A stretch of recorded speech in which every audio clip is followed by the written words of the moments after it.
Question ఏంటంటే, industry తెలుసు, నీ కాళ్ళ ముందు ఎంతోమంది నిర్మాతలు ఎలా ఇబ్బందులు పడ్డారు. అవును.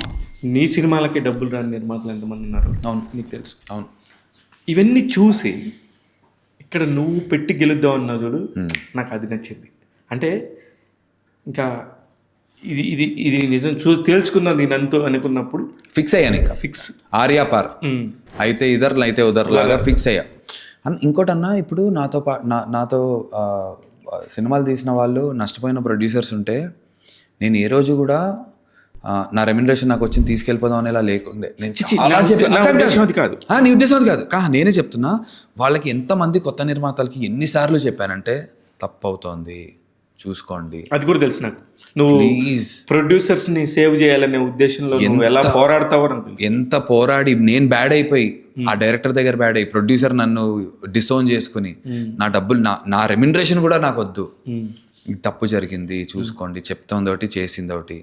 అప్పుడు నాకు చెప్పడానికి మొహమాటం బలం కూడా సరిపోయేది కదా, అయినా చెప్పేవాడిని. అలా నన్ను ఎంతమంది డిసోన్ చేసుకున్నారో. అలా సినిమా వేసుకుంటాం, కనిపిస్తుంది సరే, నేను చెప్పిందల్లా సూపర్ హిట్ అవ్వాలని కాదు, కనీసం ఏదో ఒక సేఫ్ ల్యాండ్ అవటం, ఒక ఓటీటీ వాళ్ళకి చూపించుకుంటే ఆ పర్లేదు అనిపించుకునే వరకైనా తీసుకొచ్చే స్కోప్ కనిపిస్తూ ఉంటుంది. వాళ్ళు చెయ్యరు. సినిమా అనేది ఒక్క మనిషి నమ్మితే సరిపోదు, అందరూ నమ్మాలి అనేది. అందరూ సందీప్ రెడ్డి వంగాలు అయిపోరు కదా, ఆయన నమ్మింది తీసుకుంటూ వెళ్ళిపోయినారు. ఇప్పుడు సందీప్ రెడ్డి వంగా గారు ఎగ్జాంపుల్ పెట్టుకుని ప్రతివాడు అలా చేస్తే అవ్వదు.